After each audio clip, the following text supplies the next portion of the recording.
देखो भाई, सच्चाई तो ये है कि पास में भी हमने बड़े सारे गेमिंग फोन्स को टेस्ट किया था और उनमें हमने ये पाया कि ज्यादातर में बैटरी इश्यूज थे या फिर ओवर हीटिंग इश्यूज थे और कोई भी गेमिंग फोन ऐसा नहीं था जो एकदम सस्टेन्ड परफॉर्मेंस दे पाए ताकि आप लंबे समय तक मौज में गेमिंग कर सके।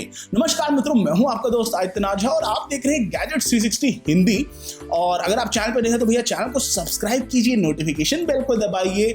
और हम आज Realme GT Neo 2 का रिव्यू करने वाले हैं। ये क्या एक बहुत ही बढ़िया गेमिंग स्मार्टफोन है या फिर नहीं है, इस तथ्य पे आज थोड़ी सी रोशनी डालते हैं।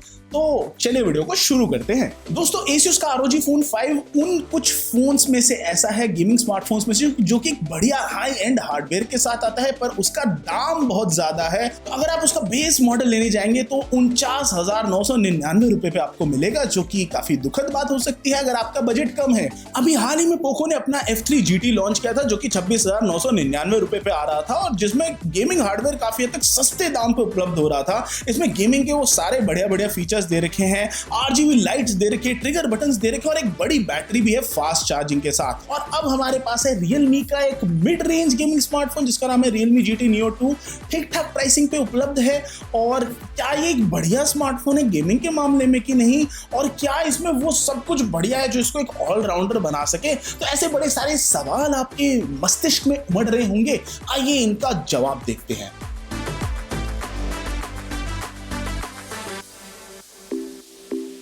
तो दोस्तों, जो Realme GT Neo 2 है वो 3 फिनिशेस में आता है, नियो ग्रीन, नियो ब्लू और नियो ब्लैक। वेरिएंट्स की बात की जाए तो आप सिर्फ 2 वेरिएंट्स में से चुनाव कर सकते हैं, जो एक बेस 8GB और 128GB स्टोरेज वाला वेरिएंट है और वो 31,999 रुपए पे उपलब्ध है। और जो दूसरा वेरिएंट है 12GB रैम और 256GB स्टोरेज वाला, जो कि 35,999 रुपए पे उपलब्ध है। अगर हम इस बात पे ध्यान दें कि यहाँ पे कोई 6GB रैम वाला वर्जन ही नहीं है, तो ये स्मार्टफोन को थोड़ा सा महंगा बना देता है, क्योंकि अगर एक 6/128 वाला वर्जन होता तो शायद वो थोड़ा और सस्ते में मिल जाता। अगर हम डिजाइन की बात करें तो Realme GT Neo 2 काफी तक यूनिक सा लगता है अपनी नियो ग्रीन फिनिश के साथ, जो कि हमें रिव्यू के लिए मिला। पर इसको देख के ऐसी अंदर से आत्मा से आवाज नहीं आती कि गेमिंग वाला फोन है। इसमें dual tone glass back panel दे रखा है, जहाँ पे जो ग्रीन पार्ट है उसमें सॉफ्ट मैट फिनिश टेक्सचर दे रखा है और यहाँ पे 2 ब्लैक स्ट्रिप है जो कि ऊपर से नीचे तक पूरा जा रहे हैं पैनल पे। ये जो ब्लैक स्ट्राइप्स है ग्लॉसी है और ये जो फोन की बैक है वो मल्टीपल शीट्स ऑफ ग्लास से बनी हुई है। जो बैक पैनल है उसमें फिंगरप्रिंट्स बिल्कुल भी नहीं आते हैं। डिवाइस को ग्रिप करना काफी हद तक आसान है, जो कि बढ़िया किसी स्मार्टफोन के लिए जिसको कि गेमर्स इस्तेमाल करने वाले होंगे, क्योंकि उनको तो भैया ऐसा फोन चाहिए होता है ना जो हाथ से ज्यादा स्लिप ना करे, और गेमर्स को तो वैसे भी ऐसा फोन चाहिए होता है जिसपे वो कवर वगैरह ना लगाए। क्यों? क्योंकि अन्यथा फोन के गर्म होने की संभावना ज्यादा होती है और थर्मल थ्रॉटलिंग तो भैया किसी गेमर को पसंद नहीं है। जो पीछे कैमरा मॉड्यूल दे रखा है वो 3 मिलीमीटर प्रोट्रूड करता है बैक से और थोड़ा बहुत वैसा ही लगता है जैसे कि OnePlus Nord 2 या Oppo Reno 6 Pro पे जो कैमरा मॉड्यूल था वैसा ही। तो फोन जो है वॉबल जरूर करेगा जब आप इसको फ्लैट सरफेस पे रखेंगे तब। वजन के बारे में बात करें तो Realme GT Neo 2 जो है वो काफी हद तक हल्का लगता है एज अपोज टू जितना ही भारी दिख रहा है। 200 ग्राम इसका वजन है। IP रेटिंग यहाँ पे नहीं दे रखी है, पर जो स्टीरियो स्पीकर है वो काफी हद तक एकदम लाउड जाते हैं, जो कि बहुत ही बढ़िया बात है और गेमर्स तो स्टीरियो स्पीकर्स को डेफिनेटली एंजॉय करेंगे। अगर हम सॉफ्टवेयर की बात करें तो यहाँ पे वही Realme UI 2.0 देखने को मिलता है, जो कि हम पहले भी देख चुके हैं। Android 11 पे बेस्ड है ये, काफी हद तक Oppo के ColorOS जैसा ही लगता है। काफी हद तक काफी सारे कस्टमाइजेशन ऑप्शंस यहाँ पे इन्होंने दे रखे हैं और यहाँ पे आपको एक एबिलिटी भी मिलती है कि आप आइकन्स के शेप्स वगैरह को चेंज कर सके, ऑलवेज ऑन डिस्प्ले को अपनी तरफ से पर्सनलाइज कर सकें और जो अडेप्टिव फॉन्ट दे रखा है उसका वेट भी आप चेंज कर सकते हैं, यानी कि उसको थोड़ा और मोटा या ऊपर नीचे कर सकते हैं उसके साथ। और जो एक चीज मुझे बिल्कुल पसंद नहीं आई वो थी कि यहाँ पे जो नोटिफिकेशंस आ रहे थे थीम स्टोर की वजह से, जिसको कि हम स्पैम बोल सकते हैं या ऐड की श्रेणी में घुसा सकते हैं, तो भैया आप 20,000 रुपए से ऊपर अगर किसी फोन के लिए देते हैं और ऐसा करता है वो आपके साथ, तो बनता नहीं है। ये दिल में बहुत ही दर्द होता है। आगे बढ़ते हैं जरा। परफॉर्मेंस की बात की जाए तो Realme GT Neo 2 पे आपको एक AMOLED डिस्प्ले मिलती है जो कि फुल HD प्लस रेजोल्यूशन के साथ आती है। 120 हर्ट्ज का यहाँ पे आपको रिफ्रेश रेट मिलता है। डिस्प्ले आपको 600 हर्ट्ज तक की टच सैम्पलिंग देता है, जो कि काफी हद तक बढ़िया होगा अगर आप गेम्स खेल रहे होंगे तब आपका इनपुट लेने के लिए। जो चीज मुझे यहाँ पे काफी हद तक मिसिंग लगी वो थी HDR, जो कि बहुत ही बढ़िया होता है भाई। इतनी बड़ी स्क्रीन दे रखी है, HDR होता है, थोड़ा स्ट्रीमिंग करते वीडियोस वगैरह की देखते मजा आता जिंदगी में, पर वो चीज यहाँ पे नहीं थी। Qualcomm का Snapdragon 870 प्रोसेसर मिलता है आपको, जो कि काफी हद तक बढ़िया है। है 3D गेम्स को चलाने के लिए जो एकदम डिमांडिंग सी होती है। हमने कॉल ऑफ ड्यूटी मोबाइल को यहाँ पे खेला, एस्फल्टाइन लेजेंड्स को खेला हाईएस्ट पॉसिबल सेटिंग्स पे और काफी हद तक बढ़िया चल रहे थे वो। जो Realme GT Neo 2 है वो काफी हद तक ठंडा भी था इन्हीं गेमिंग सेशंस के दौरान, जो कि काफी हद तक इसको एट्रीब्यूट किया जा सकता है इसके बड़े large stainless steel cooling system पे, और जो पीछे डायमंड थर्मल जेल दे रखा है एक लेयर के अंदर हीट डिसिपेशन के लिए, जो कि कंपनी का कहना है, पर आपको मुझे क्या पता, हो सकता है कुछ और भी लगा अंदर ठंडा करने के लिए। सब कुछ संभव है। यहाँ पे गेमिंग मोड दे रखा है GT मोड नाम से, जो कि Realme GT Neo 2 पे है।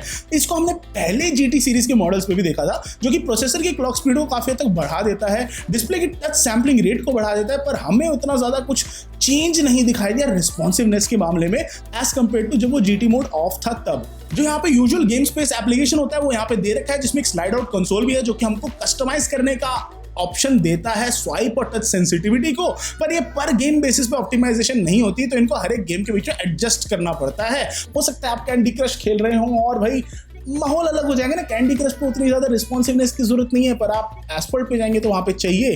तो पर गेम बेसिस पे ऑप्टिमाइजेशन यहाँ पे संभव नहीं है, आपको हर एक सेशन के बाद शायद से उसको ऊपर नीचे करना पड़ेगा, और जरूरी नहीं है चेंज करना, पर आप हो सकता है करना चाहें, ताकि आप जब कोई लेस डिमांडिंग गेम खेल रहे हो तो बैटरी उतना ना चूसे। वो सबकी अपनी सोच होती है। Realme GT Neo 2 में 5000 mAh की बैटरी है, जो कि काफी हद तक बड़ी है एक GT सीरीज के स्मार्टफोन के लिए। जो बैटरी लाइफ कैजुअल यूसेज पे काफी हद तक बढ़िया लग रही थी, और ये फोन आराम से चल रहा था 1.5 दिन तक गेमिंग करने के बावजूद। चार्जिंग भी काफी हद तक फास्ट थी Realme GT Neo 2 पे। आप बिल्कुल डेड बैटरी से 100% बैटरी जाने में सिर्फ 44 मिनट लग रहे थे, जो कि काफी हद तक रिस्पेक्टेबल है। आइए अब जरा बात करते हैं कैमरास के बारे में। जो Realme GT Neo 2 है उसमें आपको 3 रियर फेसिंग कैमरास मिलते हैं, एक 64 मेगापिक्सल का प्राइमरी कैमरा, एक 8 मेगापिक्सल का अल्ट्रा वाइड एंगल कैमरा और एक 2 मेगापिक्सल का मैक्रो कैमरा, जो ऑनेस्टली इतना कम रेजोल्यूशन है कि कौन ही यूज करेगा। सेल्फीज के लिए यहाँ पे आपको 16 मेगापिक्सल का एक फ्रंट फेसिंग कैमरा मिलता है। दिन में ली गई फोटो काफी हद तक ज्यादा सैचुरेटेड आ रही थी, पर अच्छा खासा डिटेल था वहां पे,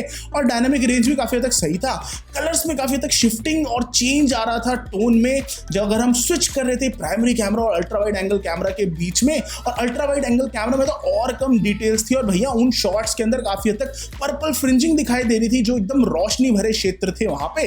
तो जिन लोगों को पर्पल फ्रिंजिंग का मतलब नहीं पता, उसका मतलब ये होता है कि जहां पे रोशनी ज्यादा होती है किसी इमेज में, वहां पे पर्पल ह्यूज आ रहे होते हैं। ये एक बड़ा ही कैरेक्टरिस्टिक होता है कुछ कैमरा सिस्टम्स का, और इसमें सुधार की बहुत ज्यादा जरूरत है। इसको सॉफ्टवेयर लेवल पे फिक्स किया जा सकता है। पेट्स की फोटोज लेने पे, और अगर आप टेक्सचर युक्त फोटो ले रहे हैं या अंदर के वातावरण में आप किसी व्यक्ति की फोटो ले रहे हैं, तो उसमें बिल्कुल भी टेक्सचर नहीं दिखाई दे रहा था, और सैचुरेशन बहुत ज्यादा बम्प अप थी फोटोज में, तो उस मामले में काफी हद तक बुरा सा एक्सपीरियंस था कैमरा के साथ। सेल्फीज जो हमने फ्रंट फेसिंग कैमरा से ली थी उनमें काफी हद तक बढ़िया डिटेल था, बढ़िया डायनामिक रेंज था, पर वो काफी ज्यादा ओवर एक्सपोज सी आ रही थी। कभी कभी लो लाइट सिचुएशंस में डिटेल काफी हद तक कम हो जा रही थी, और फोटोज अजीब सी एकदम ऐसे स्मश्ड सी नजर आ रही थी। नाइट मोड जो है उसमें लैंडस्केप शॉट्स काफी हद तक बढ़िया आ रहे थे, पर आपको कम से कम 3 से 5 सेकंड तक इंतजार करना पड़ेगा एक किसी ऐसे शॉट को कैप्चर करने के लिए। जो डे लाइट वीडियो क्वालिटी थी काफी हद तक ठीक ठाक थी, औसत थी, और आप 4K 60 FPS तक की फुटेज को शूट कर सकते हैं, पर उसमें आपको कोई स्टेबलाइजेशन नहीं मिलेगी, तो वीडियोस काफी हद तक शेकी आते हैं। यहाँ पे